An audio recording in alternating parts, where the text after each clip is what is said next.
থেকে 8টি বছর আমরা ক্লাস করতে চাই, আমরা পরীক্ষা দিতে চাই, পরীক্ষা দিয়েছি 7-8 মাস যাবত রেজাল্ট নাই। এই যে ন্যূনতম শিক্ষার যে অধিকার, এই যে রাইটস, এই রাইটের জন্য আমরা কিন্তু নীলক্ষেত সায়েন্স ল্যাবে আন্দোলন করেছি। আমি ঢাকা কলেজের গণিত বিভাগের শিক্ষার্থী। আমরা এই যে একটা ভঙ্গুর পরিস্থিতি, সেই ভঙ্গুর পরিস্থিতি থেকে মুক্তি হওয়ার জন্য আমরা কিন্তু ঢাকা বিশ্ববিদ্যালয়ের অধিভুক্ত থেকে আমরা বাতিল হয়েছি। আমরা সরকারকে জানিয়েছিলাম যে শেখ হাসিনার রাজনৈতিক সিদ্ধান্তের কারণে, শেখ হাসিনার রাজনৈতিক অভিপ্রায়ের লক্ষ্যে প্রায় 2 লক্ষ শিক্ষার্থীর জীবনকে হুমকির মুখে ঠেলে দেওয়া হয়েছে।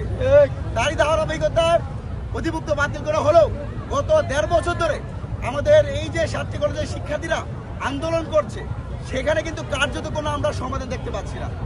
বিশেষ করে আমি আজকে এখানে আসার আগে আমি একটি দেখলাম যে গত 31শে অক্টোবর 2024 সালে আমাদের যে আব্দুর রহমান, ফাহাদ, রাকিব সহ আমি 7 জন প্রতিনিধি নিয়ে আমাদের তৎকালীন শিক্ষা উপদেষ্টা, বর্তমানে যিনি পরিকল্পনা উপদেষ্টা হিসেবে আছেন, ওয়াহিদ স্যার সহ, আসিফ মাহমুদ সহ আমরা সচিবালয়ে মিটিং করেছিলাম।